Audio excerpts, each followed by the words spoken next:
وإذا مس الإنسان الضر دعانا لجنبه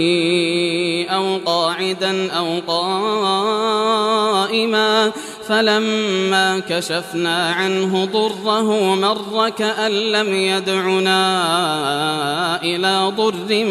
مسه كذلك زين للمسرفين ما كانوا يعملون ولقد أهلكنا القرون من قبلكم لما ظلموا وجاءتهم رسلهم بالبينات وما كانوا ليؤمنوا كذلك نجزي القوم المجرمين ثم جعلناكم خلائف في الأرض من بعدهم لننظر كيف تعملون وإذا تتلى عليهم آياتنا بينات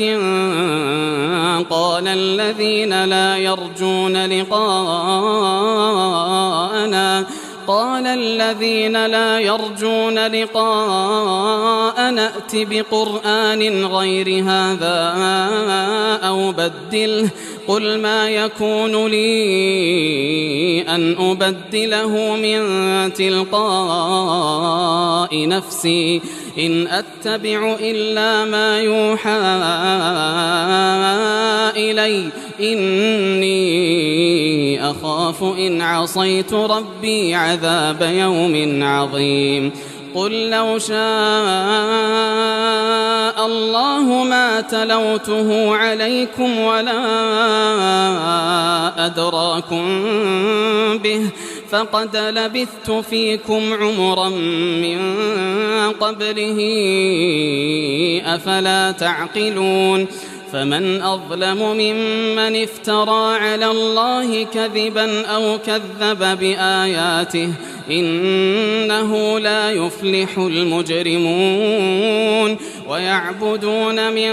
دون الله ما لا يضرهم ولا ينفعهم ويقولون هؤلاء شفعاؤنا عند الله قل أتنبئون الله بما لا يعلم في السماوات ولا في الأرض سبحانه وتعالى عما يشركون